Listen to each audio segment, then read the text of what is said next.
Well, we've got some pretty big breaking news right now.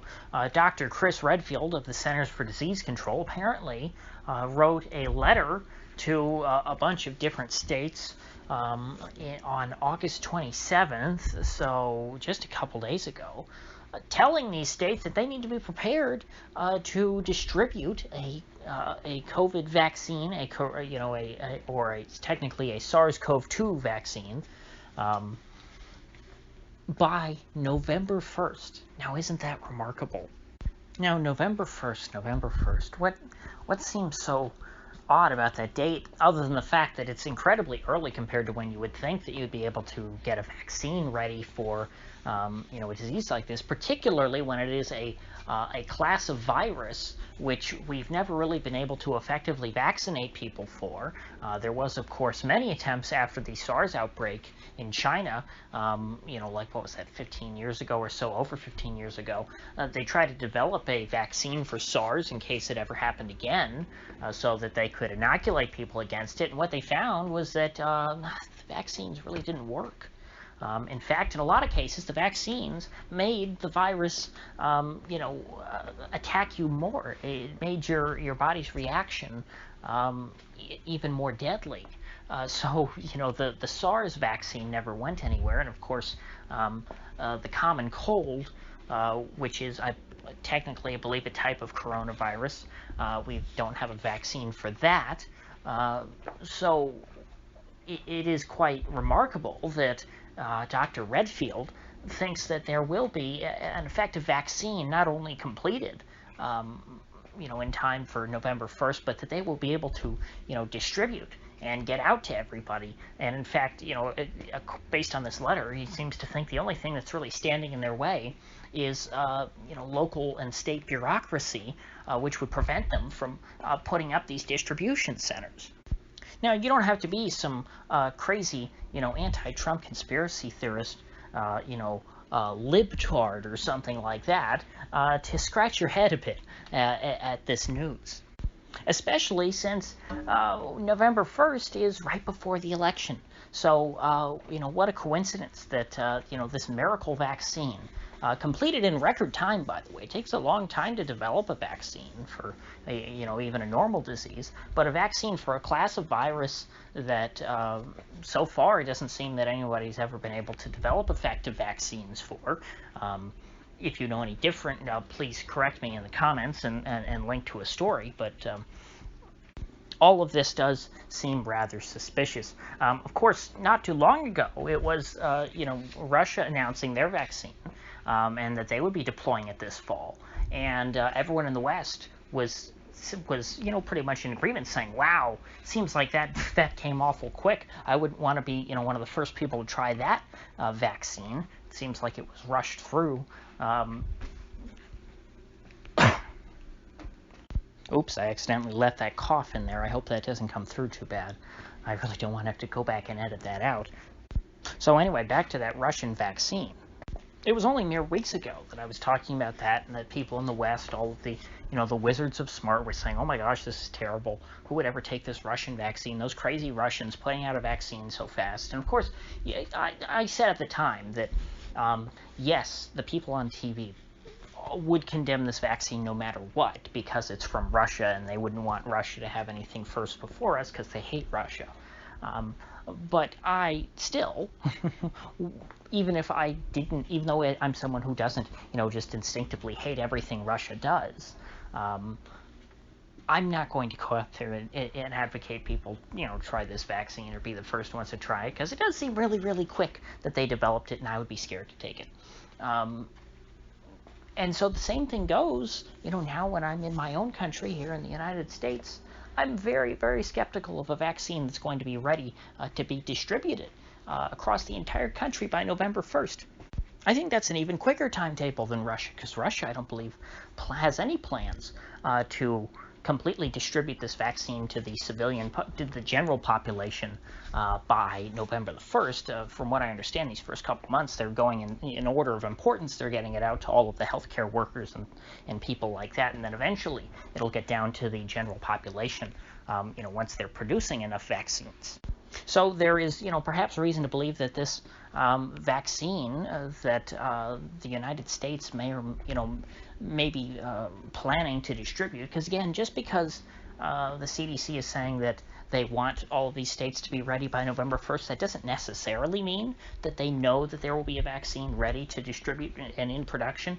But I would have to say that it seems like they have to be pretty confident that that's going to happen, because November 1st is, just under, a couple months away. And it'll take a long time, even once the vaccine's totally done and ready, to go into full production like that, so that, to the point where you can be distributing it across the entire country on a mass scale. So I'm guessing that means that they think that one of these vaccines that are, in trials right now is going to be approved and go into mass production. To that effect, Fauci was saying in an interview recently that, and I found both of these points from Drudge, so I will give him credit for putting them next to each other, the links, and I will be linking to these stories in the description. Fauci was saying that if we're pretty confident that, well, let me try and do a Fauci voice. If we're pretty confident that this vaccine's going to work, there's no reason why we have to go through the full testing process. We could just ram it through and get it out to people. If it works, it works. Am I right? That voice actually wasn't as terrible as I was anticipating.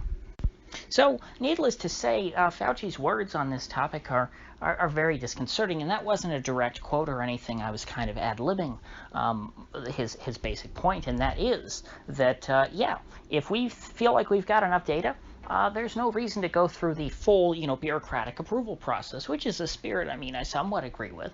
Under normal market conditions, I think that if you had people who wanted to come forward and voluntarily say, hey, I'd be happy to take it without further testing, then go ahead and let them.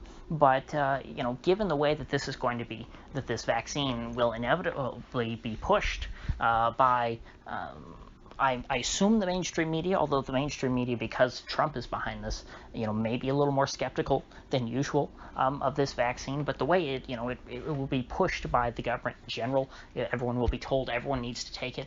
That if you don't take it, you're a terrible person who hates science. Under those circumstances, I'm not very much in favor of the government rushing, one of these vaccines through their own approval process, at lightning pace. But who knows? Maybe because there are enough people who really, really hate Trump, they will see that November 1 date, that's being planned, and they will see Fauci saying, we're going to rush this through the approval process, and they will think that this vaccine is purely a political play by Trump, and they will not take it. They will refuse.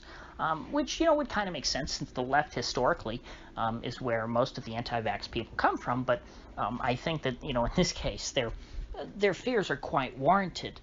There is a pretty good reason to believe that this vaccine is heavily politicized. So who knows? Trump is probably hoping that, if he's able to fast track a vaccine by election day, that will help him. But there is a possibility that perhaps people will see this as a blatant political ploy, and that will backfire. It's really too soon to tell at this point. But, I'm going to keep an eye on this because, it is rather disconcerting, especially if they move to try and, mandate that everyone take the vaccine, which I don't think really would happen under a Trump administration. But perhaps if Biden comes in, the second Biden gets elected, even though this was the Trump vaccine that was so bad, most of the people on the left will lose their fear of it if Biden says the vaccine is good. And under those circumstances, if Trump loses and Biden wins, and Biden says the vaccine is good now, even though probably on election night he'll say it's unsafe, then we may very well end up with a push to make the vaccine mandatory. Biden has already pledged a national mask mandate. I don't even know how you do that.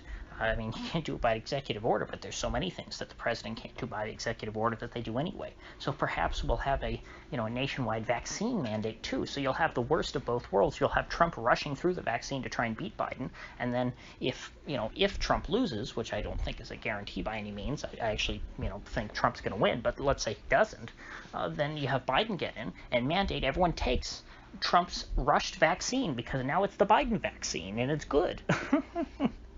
And so all this news is actually coming on the same day that we're getting a report that an actual WHO-backed study, which you could say I'm not a big fan of the WHO, so that doesn't give it credibility in my mind, but it should give it credibility perhaps in the minds of folks who don't like Trump, because I guess liking the WHO is associated with not liking Trump. So anyway, under the study, there apparently has been seen some great success treating patients of this disease with corticosteroids, and it apparently reduces the overall mortality rate by 28%, and it increases the survival rate amongst people who are described as pretty severe cases from 60% to 68%. So it seems like this is a pretty effective treatment that should be applied to further reduce the mortality rate of this virus. And of course, we just got the statistics not too long ago in this country that only 6% of the people who have actually died from this virus died from it alone, and without any other pre-existing conditions that would complicate their illness. Which 6% of 180 some odd thousand is a much smaller number than 180 some odd thousand. If you think about the risk to the average person who has no comorbidities, this virus doesn't seem to be that huge of an issue if it's only 6%. And so if you reduce the overall mortality rate by another 20%, my guess is that this corticosteroid treatment is going to have a greater effect on people who are healthier to begin with. So who knows how low the mortality rate amongst healthy people with zero comorbidities would be if this steroid treatment was worked into the standard of care. But my guess is that this, like all the other non-vaccine related pharmaceutical treatments, will be maligned by the American media, for no other reason that I can gather other than that they're just shilling for big pharma, who has a lot of profit at stake in the success of a vaccine, and they don't want anything to compete with that that isn't one of their vaccines. So with all that said, if you gained anything of value out of this video, I'd appreciate you clicking that like button and sharing this video. And if you haven't already, please do subscribe, because I hate to have you miss one. I'll see you folks back here tomorrow.